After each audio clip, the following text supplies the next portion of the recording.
when I asked her to come on out for a girls' weekend after I loaded out cars. And I said, come on out, because it used to be Ignite, where the cars that were in the show, they would parade past the convention center and up towards the Strip. It was fabulous. So we're there. We've been there for an hour. I'm oozing in exhaust fumes. It's good stuff. And Lori, who's 5'2", we're like Mutt and Jeff, is in front of me on a chair and still looking up at me, said, hey, Di. That's what she calls me.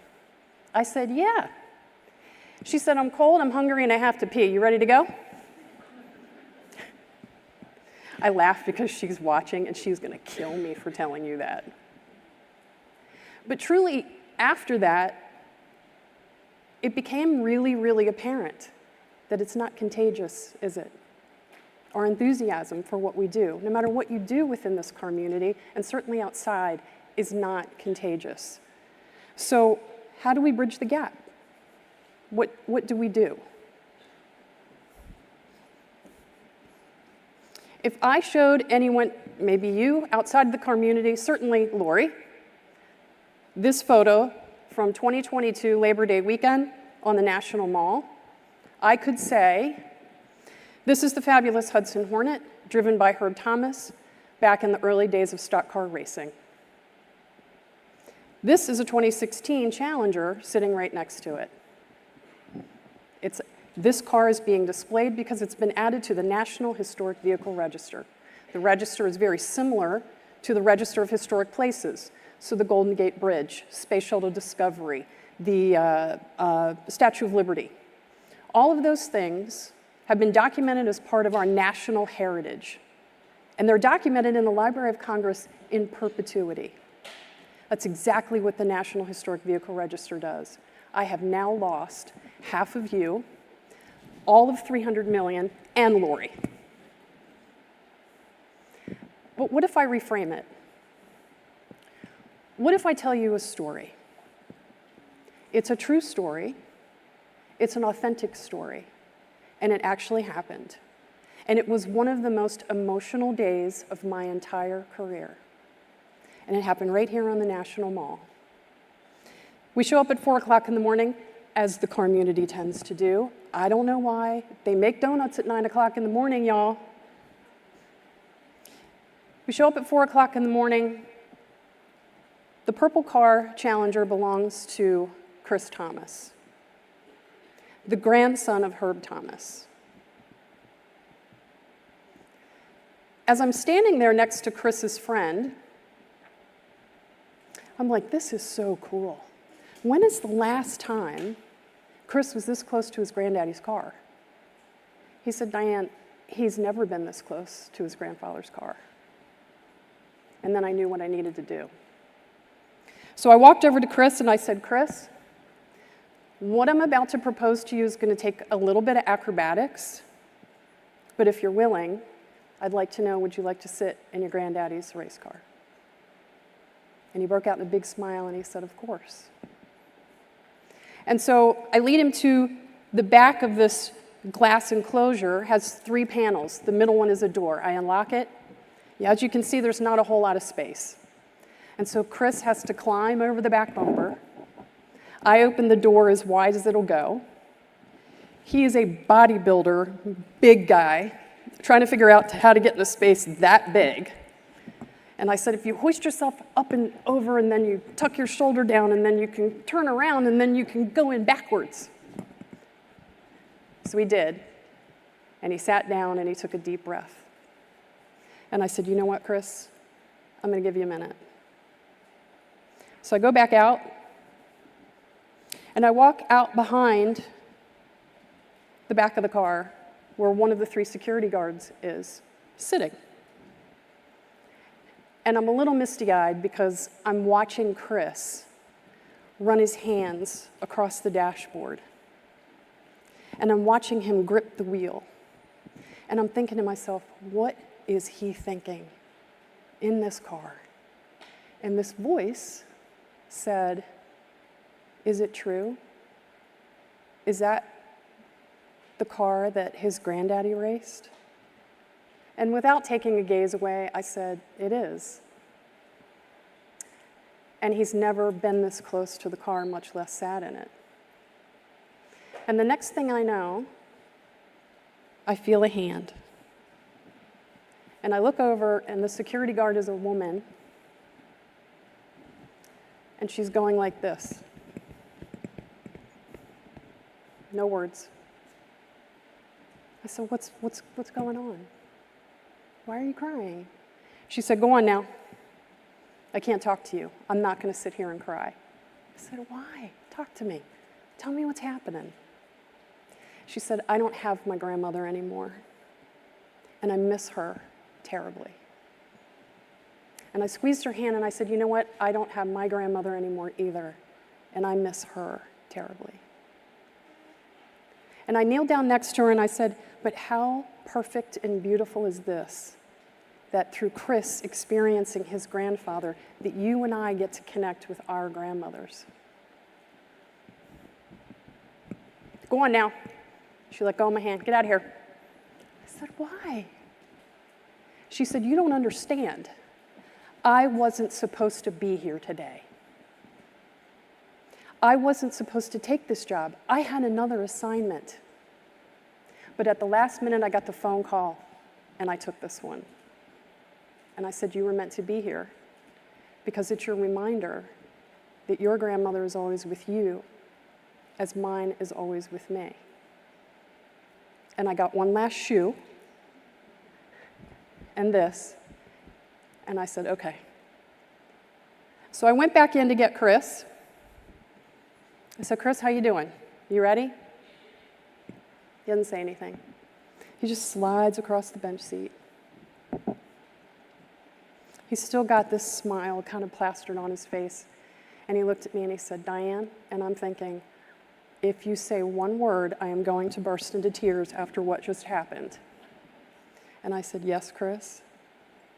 He said, "I can't remember to get out of the car. Can you help me?" Of course. So Chris gets out of the car, and all that green space that you see, he went and he walked off by himself. The next thing I know, the security guard who is sitting gets up.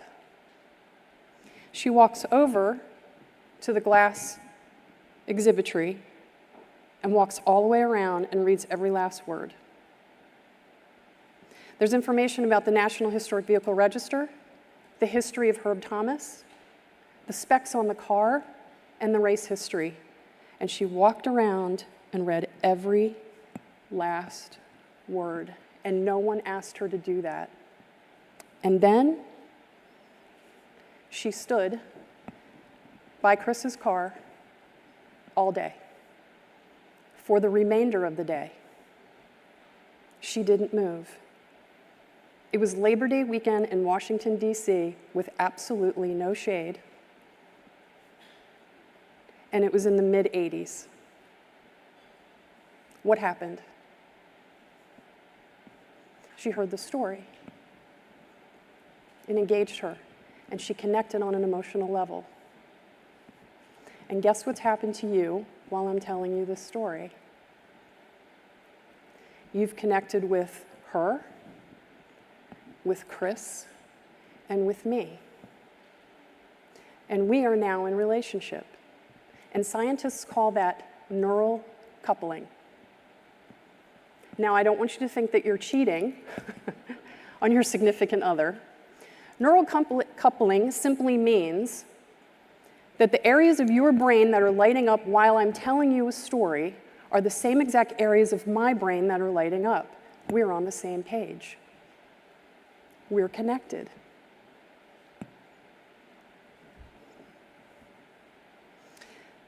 In storytelling, there are chemicals that are induced into your brain during a story. Maybe you can identify with some of these. Maybe oxytocin was induced into your brain while you were hearing the story. Maybe you felt connected, like I said, to the three of us. Maybe you feel trust towards me as the storyteller. And maybe you have compassion or empathy for Chris or for the security guard. Dopamine is the chemical through storytelling that will help you to remember, that will help you to recall what happened. The last is cortisol, which I did not induce into your brain because frankly, that's just mean. Cortisol causes stress. Had I said to you, she grabbed my hand, I turned and looked at her, and she said, and I don't finish the story. That's cortisol. Our brains are wired for story.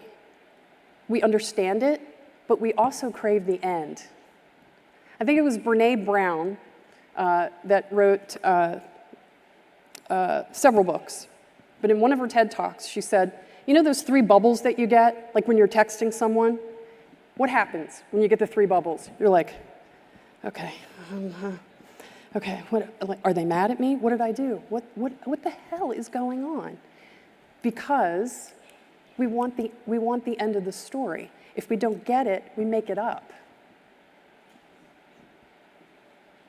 There's a particular part of your brain that's engaged when you hear a story. It's called your limbic brain. If you've heard Simon Sinek, if you've read Start With Why, or you've seen any of his TED Talks, this is going to sound very familiar. So your limbic brain is where all your decision making comes from. It's where relationship is built, where trust is built. It has no capacity for language. So, remember the dog pictures? If you went, oh, no words, that is your limbic brain. Earlier, Stephanie gave some examples of kind of some brand deplorable behavior. I heard so many, in the room. That's your limbic brain. And when you say things like, I don't know, I'm not going to do this, my gut is telling me, that's not your gut, that's your brain. The security guard that day did not walk over to that car because when she said to me, is it true? Is that the grandson? I could have said, yes, it certainly is. That car's on the National Historic Vehicle Register. It was driven by Herb Thomas. He took 48 podium wins, blah, blah, blah, blah, blah, blah, blah, blah. Do you think that she would have become emotional, connected, engaged? Do you think that she would have spent the rest of her day standing next to a car, telling passersby excitedly about what she had read? Highly unlikely. And I'll tell you why I know. Because she'd been there 2 days before. She'd been there Thursday and Friday. And she was delightful. And she was nice. And she was professional. And she never asked one thing about the car. And she never read one word. And she wasn't engaged. Counter to your limbic brain is your neocortex. So this is where all that stuff I just went through, 48 podium wins, blah, blah, blah. Stats, statistics, numbers, complicated data, rational thought, analytical thought. That's your neocortex. That's where you process all the data. That is where your language is controlled. So what do we learn from this? Stories trump data, emotion trumps logic. The security guard did not go and stand by the car because of the data. She went and stood by the car because it was emotional. She went and stood by the car because her limbic brain was engaged.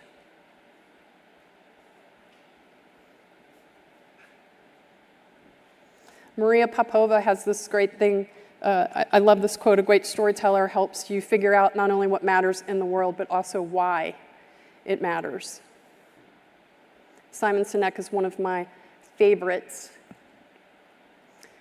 Start with why, and the golden circle. The golden circle is why in the middle, how is the next circle, what is the last circle. Why, how, what. If I can't tell you why I do what I do, why should you care? I want to show you something interesting. I brought my brain with me today.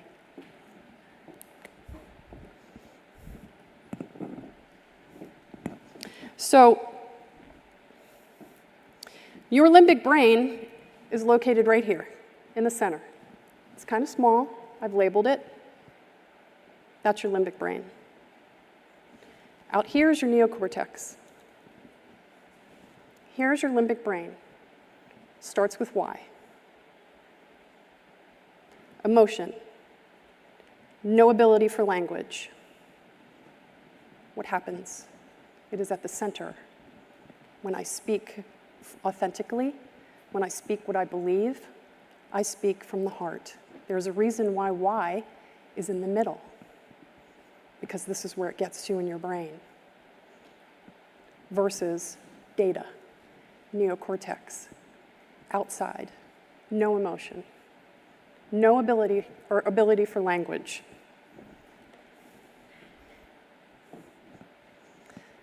If you like storytelling and you're a dork like me, this is a great book by Carmine Gallo called The Storyteller's Secret. He says there's a difference between a good story, a great story, and irresistible story. Because story is one of the most powerful tools that we have at our disposal. And we don't use it enough. So I want to shift a little bit and talk about your story. Not your brand story. I want to talk about your story.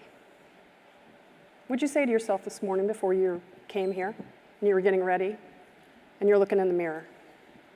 What's the story, kind of that recurring language that you use every single day that you say to yourself about yourself? Turns out it's pretty important. Has a huge effect on your mental well-being, your decision-making, and your creativity. It's called Survive Talk versus Thrive Talk. We're going to talk about a few examples in here in just a few minutes, but let's talk about the effects of Survive Talk versus Thrive Talk. Your negative talk, your Survive Talk, exacerbates depression and anxiety. You find less creative solutions to problems. Watch this, and often is not based in reality. Versus your positive, your Thrive Talk, mitigates that depression, that anxiety, obviously cultivates a much healthier state of mind. You get that ability to solve complicated issues and become more creative, and it's based on reality. Julia Roberts played Vivian in the movie Pretty Woman. She said the bad stuff is easier to believe. You ever notice that? Do you ever notice that? Like, you can have all this positive stuff happen, and what happens? You focus on like the one negative thing. I got really good news for you. It's not your fault. It's not your fault. It's called negativity bias. And it was handed down to us by our cave-dwelling ancestors. Because every day was a matter of life and death for them. Eat or be eaten, kill or be killed. So they learned from the danger, the negative things, and that gets passed down. If we continue to focus on that, then we use the negative as our learning and not the positive. You can't learn from your Survive Talk because it's not based in reality. For every negative deposit that you have, you need 3 to counteract it. And in a relationship, it's 5. How many people noticed a typo on this slide? It's not a trick question. If you noticed, you noticed. It says ration, not ratio. I noticed it after I sent the slide presentation over, and I said, you know what? I'm going to keep it. I'm going to talk my Thrive Talk, not my Survive Talk. Because my Survive Talk said, you're an idiot. You looked at this thing 100 times. How did you miss it? Or I could say, let's find 3 positives, Diane. It's a mistake. You're human. Nobody died. Number 2, you can use it as an example, major win. Number 3, the cave girl on here is absolutely hilarious, and no one's going to notice. Half the people aren't even going to notice anyway because she's so funny. So let me tell you about kind of an extreme and very sad example of what the negative deposits continue to do. The Netherlands did a study. They were working with women that suffered with anorexia. Obviously, these women were substantially underweight. What do you think the recurring voice was when they looked in the mirror every day? What did they say? I'm fat. Every day. Deposit, deposit, deposit. Here's the saddest. They noticed that when these women walked through doorways, they turned sideways because they didn't think they could fit. That is the effect that is an extreme example, but negative, negative, negative deposit. That's survive talk, not thrive talk. So I want to tell you a little bit about my negativity bias story. I was bullied relentlessly as a young child through middle of high school. My teeth stuck out so far that I could have eaten corn on the cob through a picket fence. And you can laugh because I can joke about it now. But they called me names like Bugs Bunny and Bucky Beaver. I've been this tall since I was in 6th grade, so I was called Lurch. Fast forward to 7th grade, now I have braces, now I'm railroad face, among other things. And a young lady decides that because I'm a target, and I am weak, and I don't want to speak, because all I'm doing is focusing on keeping my lips wrapped around my teeth so that I don't have to hear the ridicule, and I'm taking in the negative every day, and I'm begging my mother, please don't make me go to school. I'm crying. Please don't make me go to school. This young lady steals my clothes and someone else's clothes. You're not supposed to go to class in your gym clothes. I don't want to say anything, but I have to go to class in my red shorts and my white shirt that says Newport Middle School. I immediately get pulled aside. What's going on? I have to tell my clothes have been stolen. They find the girl that did it. She beat the snot out of Bridget when she found her at the bus stop, and then she was after me. To mitigate that, I was escorted from class to class by teachers for about a month. And I went home one day, and my mother said, listen, you're not going to be escorted to class anymore. I said, why? She said, you got to stand up for yourself. I said, she is going to kill me. She is going to kill me. Survive talk, not based in reality. My mother said, she's not going to kill you. You're going to stand up for yourself. You got to learn to do this. You're tall, you're pretty. Just stand up for yourself. Easier said than done. And by the way, my mother also said that if you let her whip your ass, when you get home, I'm going to whip your ass. Okay, I made it through 7th grade, and neither one of them got me, so that's good. Fast forward high school, braces are off. I'm no longer Lurch. My teeth are in my face, and still, because it is the way that it has always been, someone steps to me and threatens me. But that day, instead of stepping back, I stepped forward. And my Thrive Talk said, you know what, Diane? You don't deserve that. You don't deserve this. Because up until that moment, I took all that negativity in and said, I deserve this. I am ugly, and I'm stupid. And I should sit in the back of the room, and I should get picked last, and I should get beat up.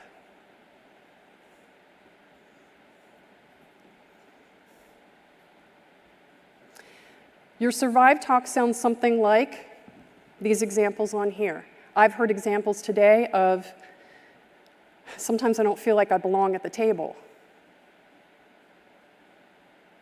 That's your Survive Talk. You do belong at the table. Remember, Your Survive talk is unsupportive, irrational, and it's emotional, and it is not based in reality. A professor at the University of Michigan did a study, and he said, I'm going to give you 5 minutes to prepare mentally for a speech. 5 minutes. Half of the people, he said, I want you to use I in your sentence. This is what it sounded like. I'm an idiot. How am I going to do this? I'm just going to fake it till I make it. How many times have we said that? Maybe I just won't show up. The other half, to override the negativity bias, he had referred to in the third person. I know this sounds really weird, but he had them refer to themselves as themselves. Me, I am Parker. Parker, you do belong at the table. Parker, you are smart enough. Parker, you are strong enough. It is supportive, it is rational, it is less emotional, and it is based in reality. This is a picture of a shelf in my closet. I promise you that I did not stage it for this. It looks like this all the time, unless I've changed out purses. It looked like this 2.5 years ago when I lived in Maryland. I set it up exactly the same. That's me as a child. The beginning of when my teeth were starting to really stick out. And I'm crying. I have tears in my eyes because the photographer and my mother are trying to get me to smile. The very thing that I don't want to do. The very thing that I don't want to do. But she's the fearful one, and she's there in my closet. And to the left of her is a full-length mirror, and that's where Parker stands. And that's where Parker stands and does her Thrive talk. And that's where Parker reminds herself that she's not the fearful one anymore.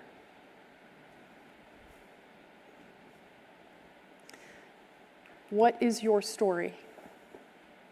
What is the recurring story that you tell yourself over and over? What deposits are you making?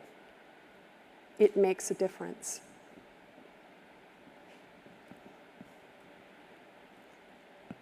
Spider-Man was taught that with great power comes great responsibility. Use your power. Write your story. Make it irresistible, and thrive. Thank you.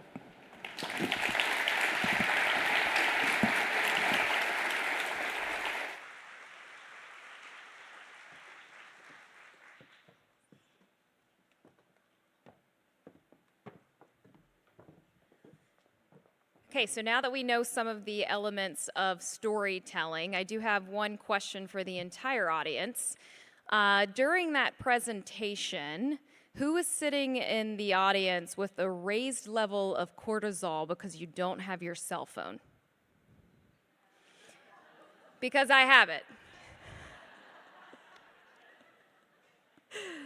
I'll bring it to you. On May 23rd of this year, there was an announcement to the extended motorsports audience, if you read Motorsports News, that Women in Motorsports North America had hired a new executive director. If you have had the pleasure, sometimes it's a little stressful that she has your cell phone number, I will admit it. But if you have had the pleasure of interacting with Cindy Sisson, whether it's as a friend, whether it's as a coworker, whether it's as almost even like a second mother to me, the woman is just a gift. She's a gift to this community. She's a gift to the directive of what WIMNA stands for, of what the Women with Drive stands for. It is an honor to be in this space with her, to share this room with her, and I ask all of you to please stand and welcome your Executive Director of WIMNA, Cindy Sisson, to the stage.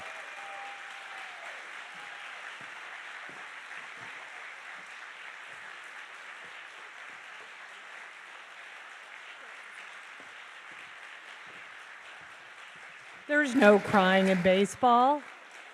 All right. Wow.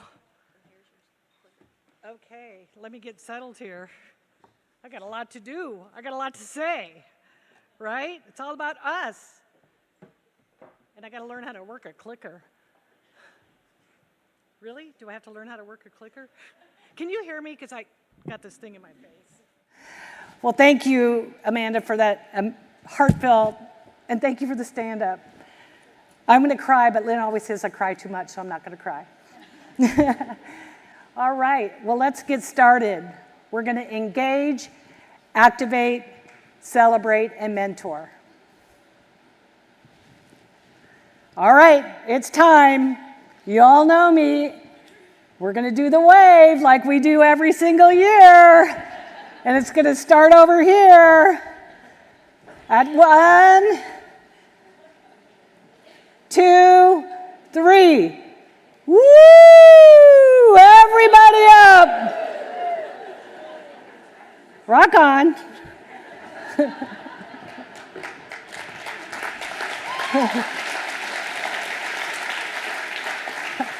We've done that every year now.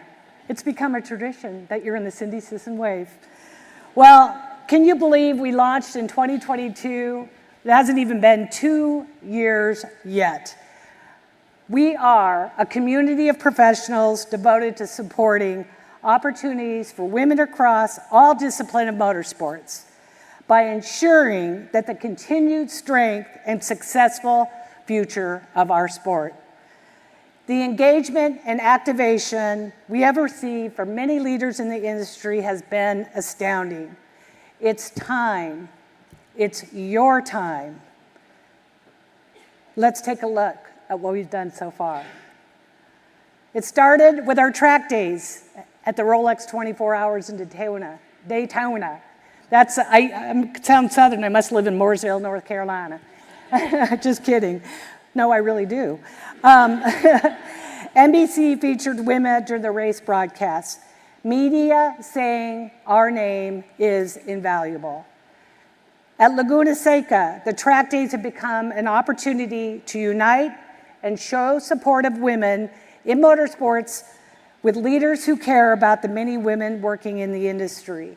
In Long Beach, where are you, Long Beach? There you are. Look at the range of people showing support for women in the photo. And the 2 little girls. We inspire the future. Bristol. I loved my first NHRA race. Woo! And we want to do more NHRA. Sarah Walker, where are you? Raise your hand, sister. We love what the NHRA is doing with young women. But we had the president of the NHRA, we had the president of Bristol with us. And together, wow, we even had the legendary Shirley Muldowney. That was a big deal. With Bosch in Portland and students from a local university, a day spent with one of our co-founders, Beth Pareto, wherever you are, and Jacob Bergenski with Bosch North America. Wow, these girls were inspired. Okay, now we're moving across the country. My dear friend, Dickie Regal, where are you? Woohoo! Look who's standing in the back with his hands waved high. He announced WMNA's first official regional hub, giving us a home track where we can celebrate events and we can do whatever we want. And we dream big, right, Dickie? We just got to figure out what we're going to do next week, right? This was a significant in-kind gift to WMNA. There we are in Sonoma. Legendary Shirley Muldowney again. And the former track president sitting right there, one of my heroes or sheroes, Jill Gregory. We all know her and love her as well. I want to take a moment and do a special little shout out. We have a board member named E.C. Mueller. And E.C. is our only male board member, and we have plenty of men on our working group. but he's supporting us as an ally, just like many of you in the room. There are 60 of you in the room. Thank you for being here and showing up and being our ally. Very important. Here we go with Bosch again at Indianapolis with IMSA. Another amazing experience for young ladies. 3 days, 2 immersive days, meeting with many of you in this room, with Penske, and the list goes on and on. Talk about inspiring the next generation. My God, hanging out with Tim Cedric and Anya Kepperman and others. That's inspiration, and then spending a day at the racetrack. We could do that all day long. Music City Grand Prix will always be near and dear to my heart. Why? It was our first summit. It was in the Alan Jackson's Good Time Honky Tonk Bar. It really was, and it sold out with 110 people. But that event will always be near and dear to my heart. That's where all this started. Our first fundraising event was hosted by Pirella Motorsports and Connie Nyholm at VIR. When I say fundraising, we actually charged a ticket to come and see 6 amazing women tell their stories. It was awesome. And I want to thank you, Kim and Connie, wherever you are. Usually I look for your blue hair, but you have no blue hair today. Is there some blue hair in there? Okay, during race weekend, she has a lot of Michelin blue hair in there. Okay, next, we're getting close. We were hosted by Mazda, Mobil 1, Anderson and Promotions at the Petit Le Mans. And this is an event I feel like we screwed up on. We had 60 people there, 6 amazing women, but Connie said it best. Where's the kiddos? We can't keep talking to ourselves. We need the kiddos in the room, the young ladies who will soon be young women who will work in our industry. And for you, events that we're doing or have done or want to do in the future, let's always be mindful about the next generation. Let's not keep talking to ourselves. This is really cool. This was at the NCM Motorsports Park. They held their first HPDI Day. Sharon Bronner, President and CEO of the National Corvette Museum, she was there. We had 21 participants. Sadly, I had to go to the Formula One race in Austin, so I missed it. I'm so sorry. But 21 participants, and they plan on continuing next year. Yep, I decided I was going to be a race car driver this year. I had my day at the track with Skip Barber. Even see the uniform, Wimna. So all the ladies that are in the room right now, I have a surprise for you. Raise your hands. Race car driver ladies, raise your hands.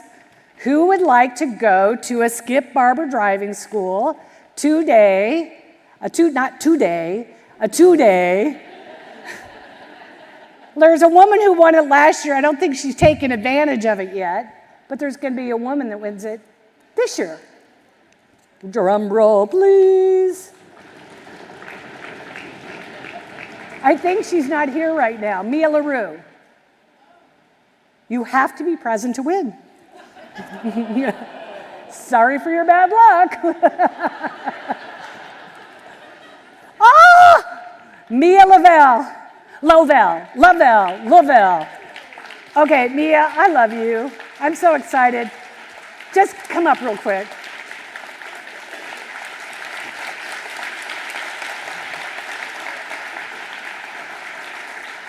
Colin Chambers, you got a rock star right here. Wow. Watch this one. Famous skateboarder, soon to be famous race car drivers for Smooge Racing. We're going to see a lot of this young lady. How old are you? 16. 16.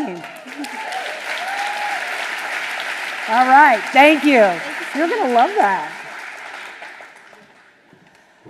Okay. That was fun. Can I go with you? Where's Colin? Can I go with her? I did really good my first time, right? You don't have to be afraid of me. I promise all of you don't have to be afraid. This event is so near and dear to my heart. All fundraising events don't have to be about cash. A lot of them could be about relationships. And some of you might know I used to work at the Peterson. In the history I've known the Peterson, they've never donated the museum for an event. Not only did they donate the museum, but they donated their staff, they donated their AV. It was an epic night for the premiere of Paula Murphy, Undaunted, which is part of the Left Behind series. Paula is, okay, how many of you heard of Paula Murphy? Well, that's pretty good, because usually I get about 5 hands held up. Do you realize Paula was the first woman to test drive at Indy? In what year? First woman to test drive at Indy. What year? 1963. Paula Murphy was the first woman to get an NHRA license, and hardly anybody knows about her. Left Behind is co-produced by Pam Miller, who's not here with us, really sad. She's an 8-time Emmy Award winner. For the last 20 some odd years, she's produced every Fox Cup race. An amazing talent. First woman to do a Formula One race, in fact. And Lindsay Mandia. Lindsay, girl, high-fiving in the back. Lindsay, VP of Programming, and who pays her bills, by the way. Anyway, she gave us the budget to create the Left Behind series. We did Betty Skelton, which you got to see last year. And this year, Paula Murphy, 95 years young, 4 days before our premiere, she fell out of bed, she broke her leg. We had to kidnap her, hire an ambulance to get her there. True story, right, Lynn? It was true. She was kind of drugged up, but she had a great time. And oh my God, she loved our In-N-Out burgers. It was amazing. So let's take a moment to get to know Paula Murphy. They were like, who the heck is this? I was setting an example for men and women to go out and race. This woman had that talent and that bravery that any one of those men had, if not more. She's Paula Murphy. Track speeds of 200 miles an hour are in her logbook. She probably is the most significant woman in racing history. She's all race driver behind the steering wheel, and she's all girl when she climbs out of her fireproof racing clothes. She was petite, but she had a big right foot. I don't remember ever seeing her get out of shape in the funny car. I've been racing totally 15 years, and I first started in sports cars. When you think of what society was like in the 60s and in the 70s, women were going through a lot of chaotic times. I knew it existed, but I never knew how it changed. You call her a speed demon because she was a woman back in the day, in the 60s, when women didn't do that? That was the one that really blew me away. The fact that she was the first woman that drove around the track. I can't imagine how strange that must have been and how overwhelming. Notice the purse. Her career was Just judged saying. every single time she showed up. That was the first when she did that in '71. If Paula would have showed up to the Daytona 500, they wouldn't have allowed her in the garage area, and she's out there driving the car. The worst thing that could happen is that she would have crashed. That could have devastated not only her, it could have set all of us back. Back then, even more so, is, haha, let's watch her fail, right? It wasn't about, oh, you know, this is a super talented race car driver. They were separating out gender and not giving credit to where credit was due. Andy, if he could have put her in that car and raced, he would have done it. This woman drove Indy cars. This woman's done Bonneville, midget cars, roundy round. She's done everything that I dreamed of doing. She sounds like one hell of a person. If she was in her prime today, Paula Murphy would have been the hottest commodity. Fear is not a limitation in her brain. She was a natural. Self-promotion wasn't her thing. Her thing was going out and doing it. It was incredulous that this gorgeous, lovely, well-spoken woman could go out there and pound the pants off a speed record. How could you accomplish what Paula Murphy did in that time to race in all those different categories? That is unheard of. That is unheard of by a man, let alone by a woman.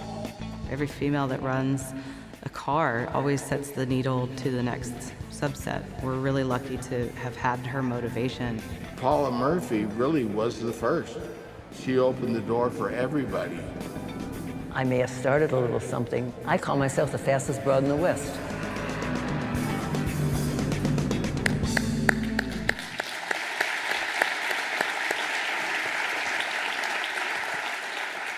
You know, part of doing these series when the subject matter expertise is Paula, and she's still with us.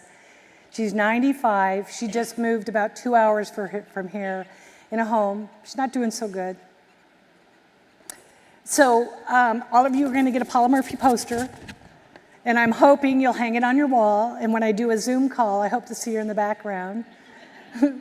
But for you drivers, if you'll do me a big favor, and I'll put a couple posters, I would love for you to sign it, because I'm going to go see her on Saturday.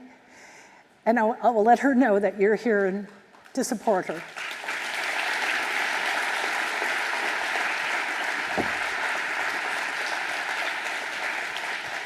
That would really mean a lot. So when you all walked in, you saw those posters out front. Will you do me a favor? Will you also sign the poster if you're in it? Now there's one woman is in the most pictures. She might even be in more pictures than me, maybe, but maybe we're tied. But what I want to do is gift those posters back to the venues that have supported us. So if you're in those pictures, I really need your signature on the wall. On the wall. Just sign the darn sign. I haven't even had a glass of wine yet. Well, as you can see, 2023 has been busy engaging, activating, celebrating, and mentoring. Sorry, I just thought of something. I promise when you meet someone, what I hope is you'll come out to our events and you'll be in the pictures next year. Because I promise when you'll meet somebody, something will happen. Something always magical happens. And it's a great place to network. And speaking of advocating and networking, as Amanda said earlier, I'm known as the super connector. So, oh, that's the poster you're going to get. That is my bathroom wall. Thousands of business cards, and everybody above the toilet I really like. Not so much below. I hope you can't see anybody. Some of you might know them, I promise. So what I've created for you today in your toolbox, you see a little sticker. I'm going to ask you all to put one of your business cards in the toolbox, because I have a new bathroom that I have to start. And then I have my business cards for your self-starter kit, your bathroom wall. So if you could all do that before you leave, you take the little sticker off, unveil it, and you put your card in there and you take one of my cards. Deal? All right. So I can hear you all doing it now. It's like Christmas. Like drivers in Victory Lane, this is the time to thank our sponsors. And we want to start with our host, Phoenix Raceway, and all the amazing people that work with Latasha. I could stand here for the next 2 hours and thank them. And I don't know if Nikki Taylor's still here from Avondale, but this community is very blessed to have two amazing women, Latasha and Nikki. This ad that you see, Avondale actually bought that ad and it ran in the NASCAR program this year. So that's pretty darn cool. Next, Michelle and Mobile One. That's a nice ring together. This is the second year they've been our partner. And many of the goodies that you received, the Huna Pegasus, did I say that right? Huna Pegasus car in the back, which we encourage you to do photo ops. All courtesy of Michelle, who's the gift that keeps on giving. And we have an announcement with Michelle later on, I guarantee it. Gamebridge, as Lynn mentioned this week, was epic. To be in the same room with Lynn St. James, Billie Jean King, and Annika Sorenstam was off the chart. Many of you don't know, but I used to be the director of marketing promotions for the Ladies Professional Golf Association. And we often tell the story, in 1991, I created a golf summit called the Economic Value of the Women Golfer. It's exactly what we're doing now, somewhat 26 years ago. Maybe I don't have my math right. But it changed the way the golf industry marketed to women, seriously. And Lynn said, Cindy, why don't we just do it again? And that's how the summit started 3 years ago. So what has happened is partnering with Parity, and we have some of their executives over here, and you'll hear from one of them on a panel later on. It's the start of a movement to get women in motorsports, hear me, a start of a movement to get women in motorsports in the conversation of women in sports. You heard that from Pippa earlier. We've never been included in the conversation. We deserve a seat at the table. So let's, right on. So 2 weeks ago, Lynn and I were at the Grand Prix and we met this amazing artist named Bodie Robinson. And she was painting this helmet that was so inspiring. And Lynn said to her, I want one of those. So in less than a week, we got her to do a custom paint with Annika, Billie Jean, and Lynn, and quotes. And this is live on auction right now.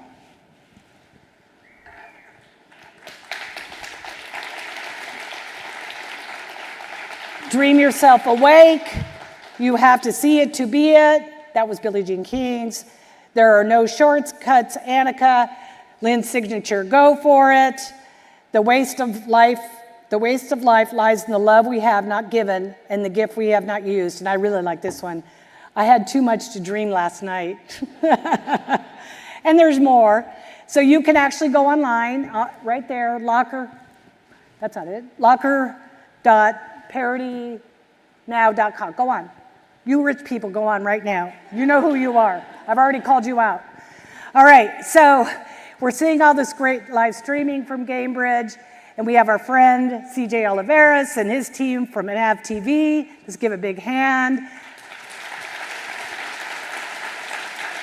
Because he has stepped up to the plate to create a 1-hour best of Women Would Drive 3 premiering in January. So when you see the camera looking at you today, smile, be nice. Hi, everybody.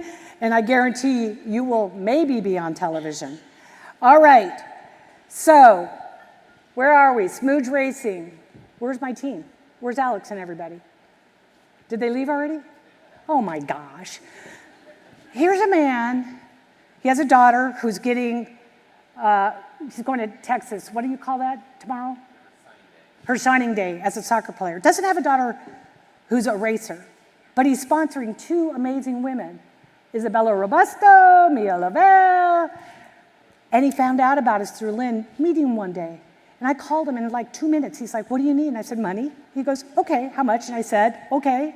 And he said, okay. And it was like amazing. I've never sold a deal that quick. But I keep saying, what can I do for you? He goes, you don't need to do anything. You're doing just what you need to be doing. And he's partnered with one of my dearest friends, Kevin Conway, over here. And Kevin is very successful. He was even on Shark Tank. And Tina and I attributed, because he was our intern while he was in college at University of Charlotte. I'm just saying. Anyways, Kevin, thank you for moving that along. Say hi. Thank you. Like you're supposed to say, Tina and you were awesome, and I attribute my, no, I'm just kidding you.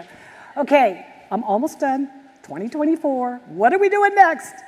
Engage, activate, celebrate, mentor. Remember, first, whoops, did I go too far? We are going to build this brand. So right now, you can see drivers like Erica Enders putting her little logo on the car, and our accelerator drivers are putting bigger logo, but every one of these drivers got the Win the Starter kit. They got a hauler decal, 2 guard decals, a helmet decal, and we're hoping you'll put those on your car and take a picture and post it on social media. I know, Taylor, you have, and Sabre has, but guess what you have in your toolbox? You too have a WIMNA toolkit. There's a little decal in there, and you can put it on your phone, and you can put it on your computer. You can put it anywhere you want, but just put it somewhere and celebrate that you're a friend of WIMNA's. And even this week, Marco Andretti races the Gamebridge truck, WIMNA logo. Ty Dillon races Sunday, Cup car, WIMNA logo. How cool is that? Logos don't cost that much to put on your car. All right, January, we're part of what's called the Goal Grand Prix. It's January 9th and 10th at Charlotte, a sustainability conference. They've asked us to lead somewhat of the DEI initiative. This I'm very excited about is Wednesday, that's a mouthful, Wednesday, what is it? Wednesday Mentorship Series. Say that 3 times. Anyways, our next one is coming up on the 29th of November with Cindy Lux. I hope she's watching us because she's a loser and canceled at the last minute. I hate that. But I'm just kidding. I love you, Cindy Lux. She's on our board. I could say that. But she is going to teach these drivers how to prepare for a career after driving. How cool is that? I know some folks in this room could use her help. Anyways, our next talk, so this is really cool. March 5th, Women's History Month.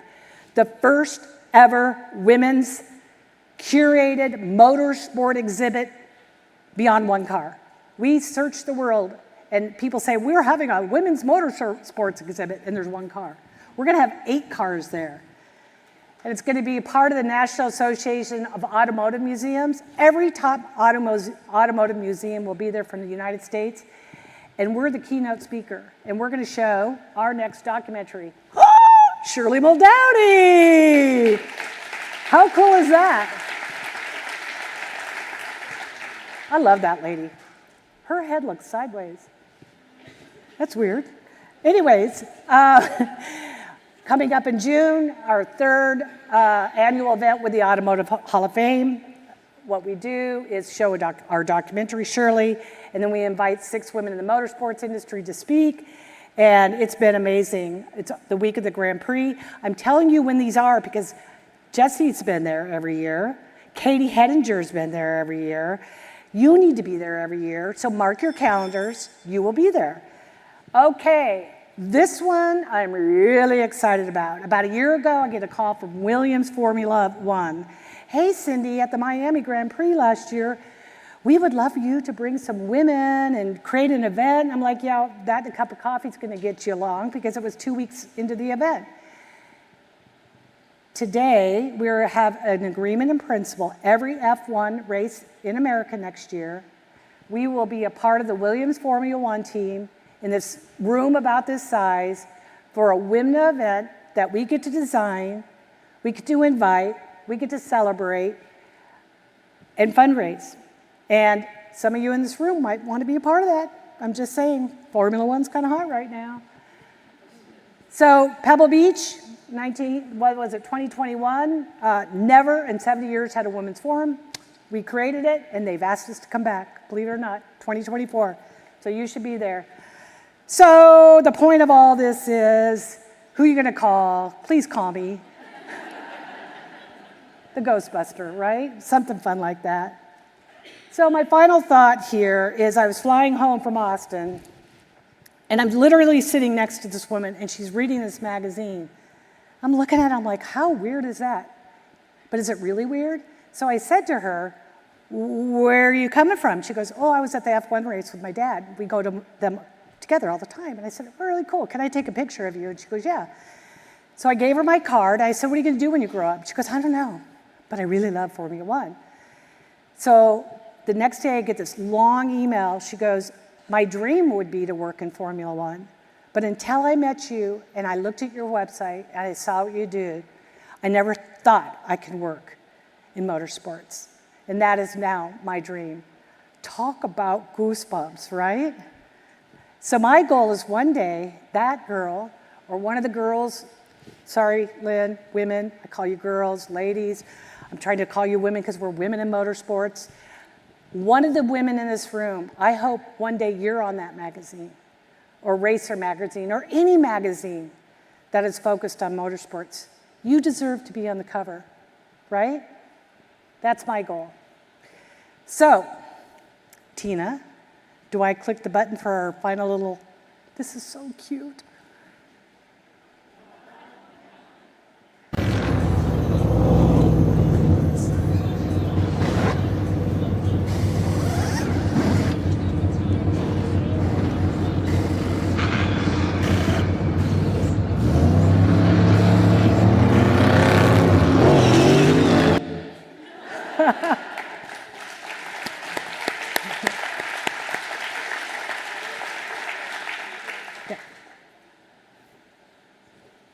Where's Lynn? I hope I didn't take too much time. I had so much fun. You guys, I'm so blessed to work for you all. I am so blessed. Okay. Come on down. We're going to give you the next award, or the first award. We got a few awards to give, and these are very, very exciting. Oh, okay. You want to get started? Are we doing this? No, that's after. If you haven't figured out, Diane, what part of my brain is working and what part of her brain is working? Because I'm tired. She works from the heart. She doesn't even, the brain is engaged sometimes, but it's all the heart. And I'm like, okay, anyway. Okay, we're doing this, but No, you're doing this. Okay. Yes, Okay, well, here's Thelma and Louise. I bet y'all miss Thelma and Louise, right? Last year we were Thelma and Louise. We had the hats on. You had to be there. We do actually work really well together, and have for over 30 years. 33 years, 33 April years. 17th. Okay, yeah. But she knows that I am passionate about drivers, even though I have really opened my brain to understand that it's about all disciplines, all careers in motorsports, but I still have this very much for this passion for the drivers. But I'm also, and I think all the drivers here will attest to this, that we get tired of being talked about or highlighted because of being a female. And I really wanted something and always wanted to have a merit-based type of contingency program to reward race results, to reward success, so that it's secondary that it happens to be a female. So very, very delighted that we were able to this year work with Anheuser-Busch, with Busch Light, to develop with them a program called Accelerate Her that they had announced, but this time it's a merit-based contingency program. We had 16 drivers participated. They were all in NASCAR sanctioned Advanced Auto Parts Weekly Series races. Other NASCAR races were also eligible, so if drivers ran in the ARCA series or the Menard ARCA series, or they ran in any of the series that NASCAR sanctions, those drivers would be eligible, but they had to sign up. And so we had 16 drivers who participated at 21 NASCAR tracks. And there were so many, besides keeping the points, again, I'm like the points and first, second in the finishing results, and we gave points based on all different types of results. There were some great stories that came out of it as well. And of course, that's what really motivated Cindy, was hearing all these fabulous stories. And one of them was where we had two drivers who you're going to meet in a minute, who were not only racing against each other, sometimes at the same tracks, but they were actually best friends, and they were elevating each other. So it was like literally their race results were improved throughout the year. We also had a gal, Carla Leland, who was the first female NASCAR track champion at Salinas High Bank Speedway after only 4 years of racing. So there were just, those nuggets of other successes. But we have some awards to give out. So, third place. Wait, we have a video first. We have a video? Yeah, just to show. They didn't tell me that. She never listens. Okay.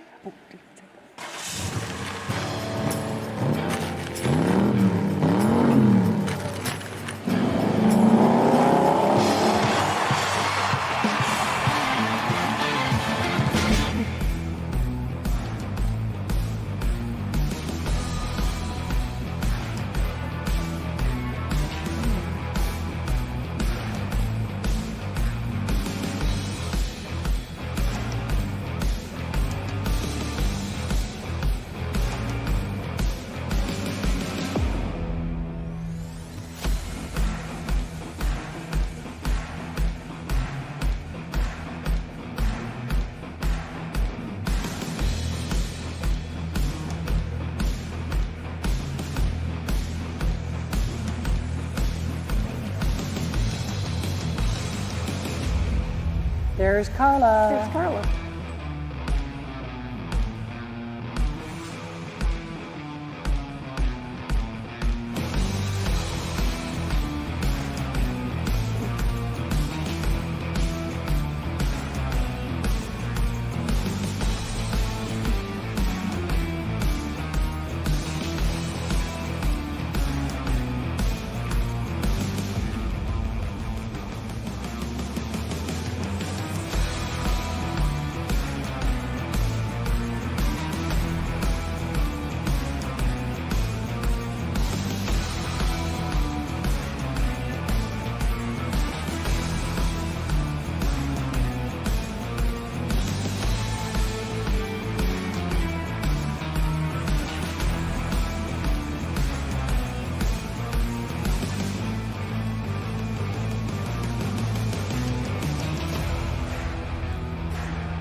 before I announce the winners, we also have some very good news that, that Busch Light has renewed for 2024. So we will be continuing the program and hope that we'll get many more drivers to participate. Okay. So third place, 22-year-old with 410 points from Tucson, Arizona, Jennifer Hall.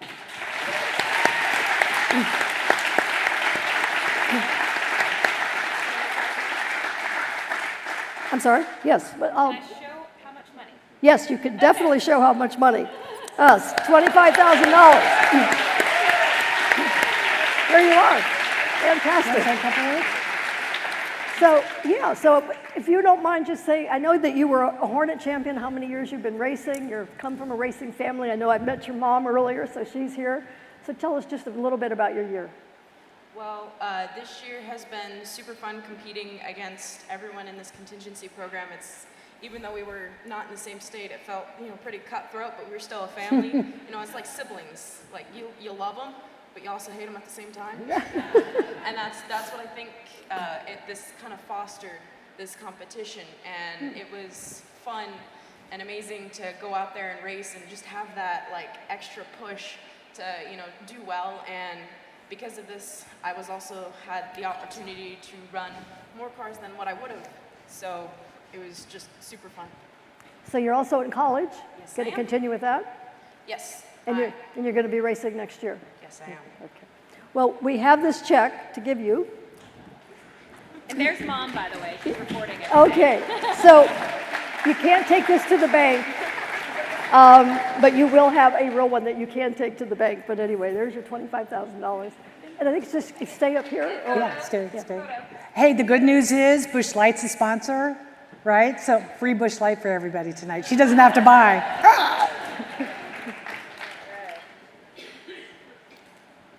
Good job, Jennifer. Thank you. Why don't we stand over there? Yeah. Why don't you stand over here? Thanks.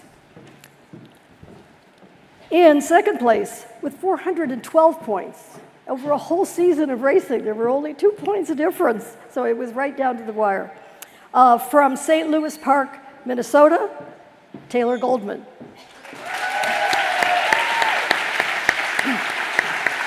Come on up, Taylor. Next winner, come up this way, please. Taylor also was Rookie of the Year at La Crosse Speedway. She and her dad worked on the car, prepared the car for all the races, and she's best friends with Julie Jorgensen, who you're going to hear from in a minute. So, and the other point I want to make, all of these drivers started in quarter midgets. So when they were kids, they started in quarter midgets. That's a common denominator. Yeah, Danielle Fry would like that. Yeah. Congratulations. Thank you. Yes. Thank you. Why don't you tell us, how you feel about it? Well, first of all, I need to thank you ladies up here. This opportunity is absolutely incredible. And looking at all of the people out here and competing against not only the 16 drivers, but sitting with 60 female drivers is the coolest thing in the world. I don't know, this opportunity is something that I can't even put into words. But this year's racing, it was really hard. You guys put me up to a challenge. Yeah. There was a lot of blood, sweat, and tears this Good. year. Normally we scream at each other. This year we really screamed at each other. So we raced at 3 different states, and we raced 2 different cars. By the way, thank you to Brothers Jorgensen for helping me with that. But this year it was incredible. I won my first Thundercar race at Elko Speedway, and then I won 2 more, and I never thought that was possible with the crowd the gentleman that I raced against, and also my best friend.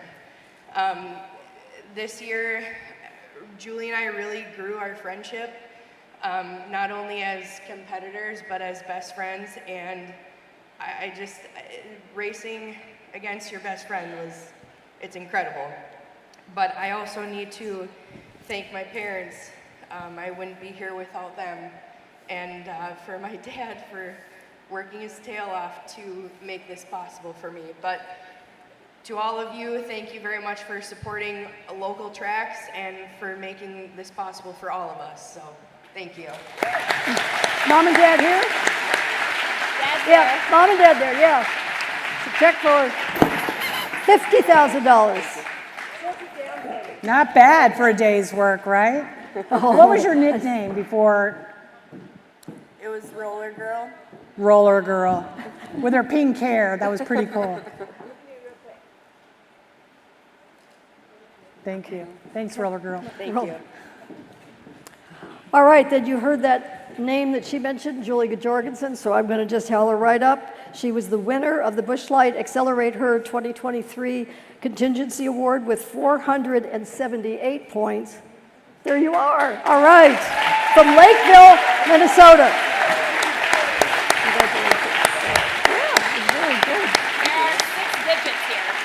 Yeah, 6 digits, $125,000.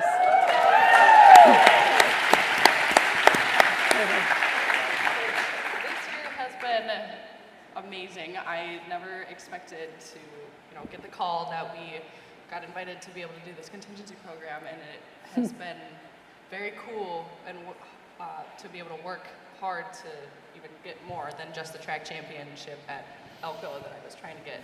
So being able to have, that title and then this title as well has skyrocketed my confidence, to tell you the most. I have been a very shy person my entire life, so this has definitely brought it out. It was a lot of work this year. We race my power stock normally, or that I have been racing for the last 8 years. And then my dad built me a brand new race car for the Thunder Car division to race this year, and it's been really fun being able to use those points towards this as well. It's been a crazy, crazy year, and I can't thank you guys enough for giving us this opportunity, and all of you for being there supporting it with the Women in Motorsports and the summit here, and it's just been a really fun year. Well, thank you for representing it well and doing such a good job. And really, I have a feeling you're not shy in the race car. So, yeah, so, we got to carry that out, and you'll be able to hopefully continue on. Yeah, yeah, bigger, better things. So here's your big $125,000 check. Oh. Line them up, girls. Wait, okay, wait. She's got to get her. She has to get hers first, yeah. Are you going to pay your mom and dad back? I'm trying. I saw that arm go up. Okay, can we get all three now? Yeah. Scoot over. Oh, because of the lights, yeah.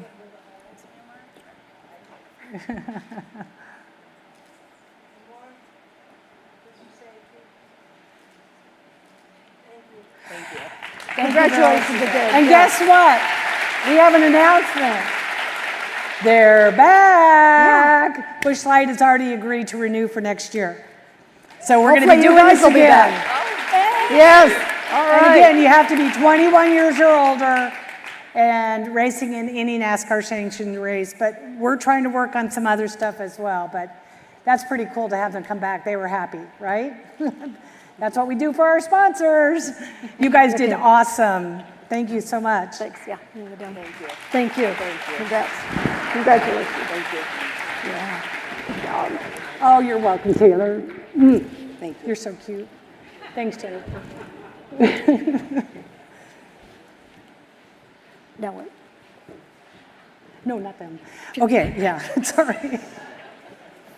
Are we having fun yet? Okay, our next award is so exciting. There's so many women have worked in the industry, and you go to the racetrack every weekend, and I especially love the little ladies at the gates, and you can tell they've been there 30 or 40 years. There's a woman here at Phoenix named Ruth. Ruth was here last night at 9 o'clock, working the gate. And I remember Ruth about 3 years ago, or 3 months ago, or 6 months ago, when Lynn and I were here. Maybe it was longer than that. I don't remember what it was. But I kept thinking, here's Ruth. Does anybody recognize Ruth? Does anybody thank Ruth? And there's many Ruths across the industry, the motorsports industry. There are sheroes. There are unsung heroes. So early in the year, I went to Kurt Bruns, sitting right over here, and I said, Kurt, let's create an award. And instead of it being La La La Award or the Jostens Award, we created the Shero Award. And the Shero Award was where you could nominate your Shero for for $165. But you got something special in return. You got a beautiful trophy that you would dedicate to your Shero, and you would write in 250 words or less why your Shero should get an all-expense paid trip to the summit. So let's see who our Sheros are.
So the winner is Abigail Hempy, or Abby Hempy. Can you come on up? Well, this isn't Abigail. This is actually Jane Bishop, who introduced her, or nominated her. And I asked Jane to come up and say a few words versus me making the introduction. I wanted to first just let everybody know, I'm Jane Bishop, and I'm a 39-year veteran in the automotive industry, retired. But I've also spent 16 years so far on a foundation that supports women in the automotive and the mobility sector. And I'm the scholarship director. And AWAF, we are a nonprofit organization that was established over 25 years ago to bring more women into the industry, increase the number of women in leadership positions, and retain them in the automotive and the mobility sectors. And our mission is to empower every woman to realize her potential. We do it by offering the education scholarships at all levels and ages, and we offer, we've been doing this since 2001, and as of next month, it will be 234 scholarships that we have awarded, and they're generally between $2,500 to $5,000. We also offer a structured mentorship program for our scholarship recipients and offer our members and our guests professional development, girls' STEM activities at the high school level, and relevant social events throughout the year for our members and our guests to continuously bring insight, fresh energy, and enthusiasm for our mobility world. So the question that Cindy asked me was, can you explain how or why you selected, who you selected? But at this time, I'd like Abby Hempy to come up.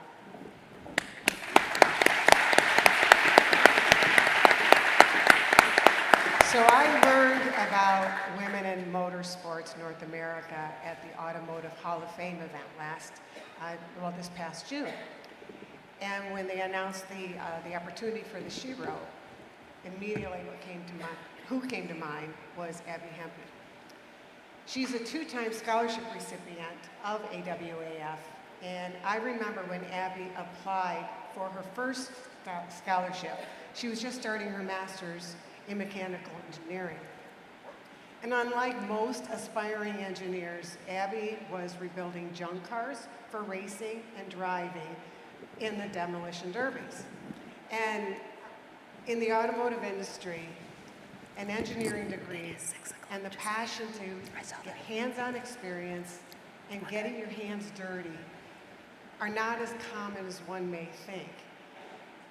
Before college, during college, internships, and even into full employment. Abby definitely has the maturity, the tenacity, and the grit. She wants to keep learning, and she never wants to stop growing and increasing her capabilities. And she's definitely offered up mentorship to others, just like she was also mentored, and continues the opportunity going forward for others. So it was really great pride for us as a foundation to award her as our Shiro. And it was astounding to find out that Abby made it to the national level. So we're so thrilled to WIM for making this happen for us. So thank you. Would like to say a few words? Tell us what you do. Thank you very much. Thank you, Jane, so much. I just wanted to say thank you to, I got a whole table of people here. Where's all your supporting me. table? My brother came here for Where me. are they? I probably wouldn't be an engineer without him. So Raise your hand, brother. He came with me. Yeah. All right. Did your dad come too? Oh no, just my brother. Yeah. What about every woman in NASCAR that's here? They're That's supporting right. you, So right? many women in NASCAR here. My coworker and a friend came with me as well. And I just want to say, thank you so much. It's an honor to be here. I never thought that I would be at the top level of motorsports right out of school and in such a technical way. So. Our first Shiro, right? Woo! Kurt. So Kurt Bruns is going to present a very special award. Well, Abby, we want to congratulate you with an absolute beautiful, one-of-a-kind Wimna necklace. Wear it with pride. Continue to be courageous, bold, and badass. And know when you're wearing this, you got everybody back in this room are supporting you. So congratulations. Wow, that's beautiful. Beautiful. Yeah. I think she wants one. I do. Will you nominate me? Maybe one year if you're nice. Congratulations. Yeah, congratulations. Thank you, Abigail. That was awesome. Thank you. Wait. No, one more. Yeah, let's give it with the logo back here. It's always about the logo. Where you go? There we go. Michelle, serious? Thank you. Thank you. Yeah, congrats.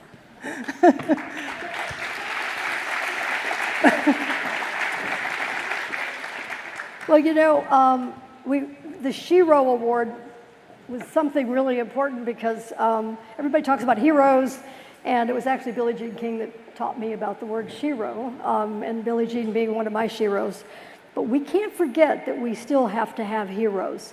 We talk about having male allies, but we really need heroes, and we need to recognize heroes. And this next award is a very special one because the recipient of this is what I would call the classic old school guy that you probably would not think would show up and want to support a Women in Motorsports event or organization. He's been in racing for 77 years in the sport as a fan, mechanic, driver, promoter, marketer, longtime relationships with NASCAR. He helped the original developers of Sonoma Raceway. He's on the ACUS board and on the Worldwide Technology Gateway board. He co-pioneered the West Coast Sports Car Hall of Fame and is chairman and CEO of that organization and one of the most respected men in motorsports. He was also, when we announced Women with Drive 2 in Charlotte last year, he was the first one to step up and write a check. And so I would like to give our Hero Award to Mr. Ken Clapp.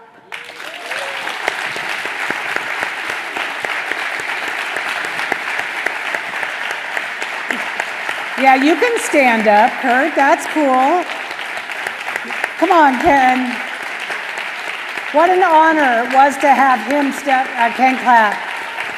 And by the way, Lynn was inducted in the West Coast Stock Car Automotive Hall of Fame this year as well. So it wasn't like we paid him to do that or anything Will like you that. stop? Will you stop? I hope you will proudly place this in your office I back in certainly California. will. Now Yes. I know why you wanted me to come today. That's right. Tonight. That's right. Thank you. Wow. You know, when I heard about this organization a few years ago, it struck me that this is really something that the motor racing industry needs to get behind and rock and roll with. And our board at the West Coast Stock Car Motorsports Hall of Fame decided that we'd make a donation. Incidentally, I'm going to double it next year. And but I have been so impressed today.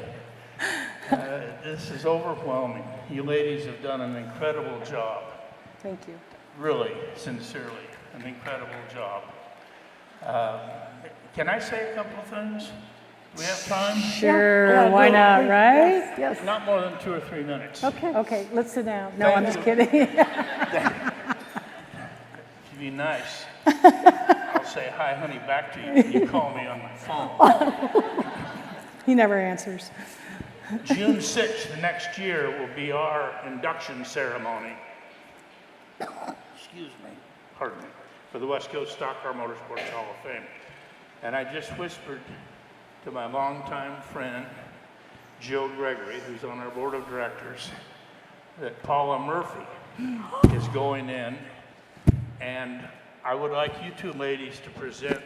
I doubt that she'll be able to be there in reality. If we tell her, I She think will she'll be there. hang in there. She will be there. And I'd like you two to present. I'm going to get to that her. damn wheelchair and I'm going to drive it over myself. We're going to go see For a it. week and a half. Oh, not for a week and a half. Okay. I'm jumping the gun with this. It's already done, but we haven't done a formal announcement yet. So when I saw the honor being paid today, I thought I've got to go ahead and announce this. Our Hall of Fame has exceeded $800,000 in gifting in the last 5.5 years to varied charities, and we're going to keep right on marching forward. Gosh, I don't even know what to say. I'm never at a loss for words, but I am right now. But thank you both very, very much. I'd like to invite both of you to go on a Gulfstream 700 to Paris for breakfast, but there's a problem. I don't have a Gulfstream 700. Well, I don't eat breakfast, so I guess we're, you know. We're all right then. We're okay. But all kidding aside, thank you for being supportive of what this is all about and continuing. I hope I can see you at the next gathering. Good Lord willing, shot in a barroom gunfight or something. But you never know at my age, but anyway. God bless one We and want all. to kiss you. Thank you. We want to kiss you. We want to kiss you? Yeah. Okay, like this.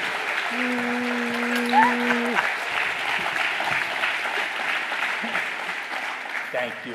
This are guy hero. doesn't You are forget hero. anything. He knows everything every day of his life. I swear, it's crazy. Okay, we're almost done. We would be remiss in not honoring a few more amazing individuals that have made this happen. So do you want to go first or you want me to go first? You go first. Okay, I'm going to go first. I like to go first, especially because these two ladies deserve, there's not enough words in the day for me to say how much I appreciate them, I respect them, I adore them, and they do so much for us. And Michelle Hassinger, you get your little fanny up here because you are one of those ladies that just is amazing to work with.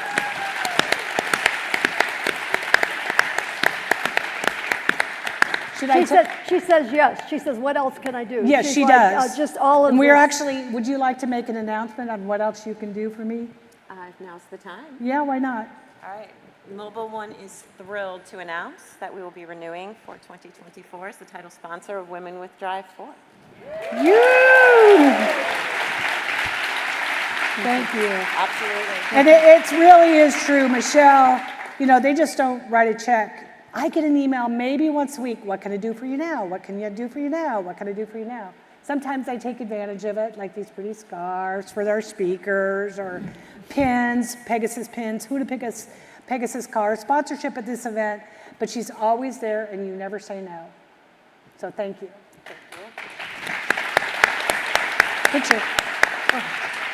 Oh. You doing this? Yeah. Okay. Speaking of never saying no, she keeps doing it to me, and so I'm going to give this young lady an amazing award. You meet people in your life, and you want to aspire to be good like them. And you all know everything comes from my heart, but there's a woman in this room, I think she beats me sometimes. And so I want to honor her, and her name is Jessica Fickinger. And I picked Jessica because she better still be here. There are 50 women in this room. All of y'all, raise your hand, stand up. Ask somebody else to come on to represent. Every single SMI track is represented today because of this woman right here. Stand up again, come on. Let's do a stand up for Jessica Fickinger. I love embarrassing her too. And Jessica was one of the Sheroes, and she actually threw out the first pitch at the Cannonballers game. Thank God we didn't pick her to win because it was a horrible pitch. But love you. I love you. Thank you. You're so cute. Thanks so much, everybody. Here you go. Thank you. Could you say a couple words? Why you sent all your amazing women here? We don't have a mic. Go ahead. You can talk right here. I can talk into you. To your chest. You're sure she's not here? I mean, this is such a great opportunity, you know, for everybody, but for, you know, our Speedway Motorsports family. Jill and I spent a lot of time talking about it, and we thought it'd be a great idea to get everybody here, not just for the content that you guys provide, but, you know, for the fellowship. You know, we're spread across the country. We had a great dinner last night with everybody. We're excited to be here with you, and I know just everything you guys pour into it, and I just always want to support you because I love you and you're my friend. Okay, and you do a great job at what you do, both of you. Thank you, thank you. All right. That's it. I'll take it. Okay, we're almost over, I promise. Wait, where are you? I'm here. Okay. So we actually have 2 more awards, but one person's not here, so we're going to wait and do that tomorrow. But there is one person who's here who works so doggone hard, so smart, so much credit for so much of what you see and how this whole thing flows. And so we really want to give a very, very special award and a huge thank you to Tina Budd.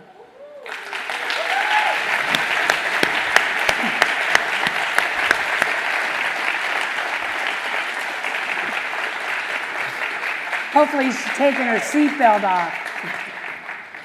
She's been tethered to that chair all day. Like, you know, you're on the airplane and you keep your seatbelt on. I was just hoping that wouldn't happen to her. Hello, darling. You do magic, you know, and not only that, I wish I could give you another award because of how long relationship that you two have had and that you've been able to continue to be great friends and just create such fantastic content. And, you know, I'm going to challenge you. You got to be back next year. Okay. Okay, then we'll give you the award. I'm renewing for 2020. Yeah, and she's going to ask for a raise, and it ain't going to happen. No, but seriously, Tina and I, we worked together back when I worked at the LPGA. We created the Solheim Cup together in 1991. Yep, Solheim Cup. Anybody know what the Solheim Cup is? Yeah. We talked about the Women's Golf Summit. We all did that together. We were in each other's weddings. I mean, legacy with these 2 women and me. And the fact that we haven't killed each other yet is pretty awesome. It's been close. Yeah. I'm glad you said that. I didn't want to say that. Thank you. Picture. Oh, you get a nice picture. Amanda, too.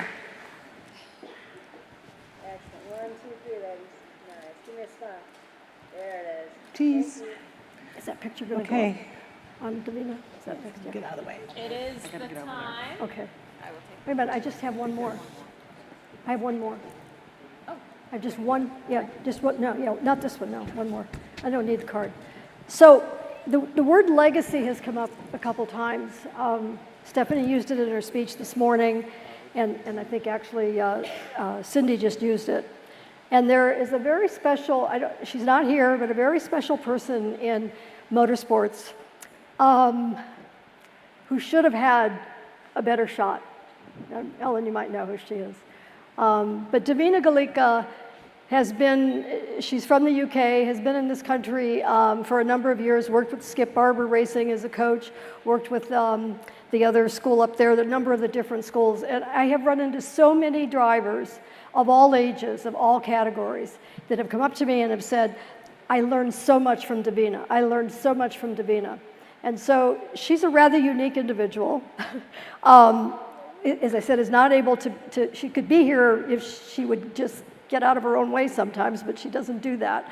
So she lives in Sebring, so when we were at Sebring this year, I created a legacy award from WIMNA because of the legacy that she has left with so many individuals who have benefited from her knowledge and her mentorship and what, to bring the best out of them as a race car driver. So I just wanted you all to know about Davina Galica and that we did honor her with a legacy award so that we could honor her career.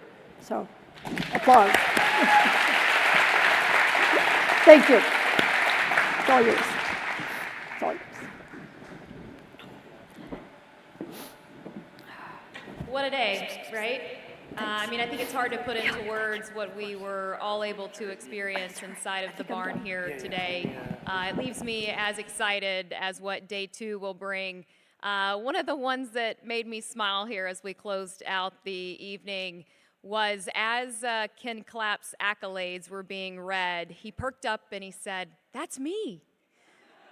That was very truly special to see, Ken. Susan, it's almost time for what you've been waiting for, so I know you got those drink tickets. Go find Susan today. You're going to want to be her best friend because she will have a drink for you. Tomorrow, we are going to kick off at 8 a.m. That is a breakfast. So come to enjoy that and break bread and talk to your new friends and old friends.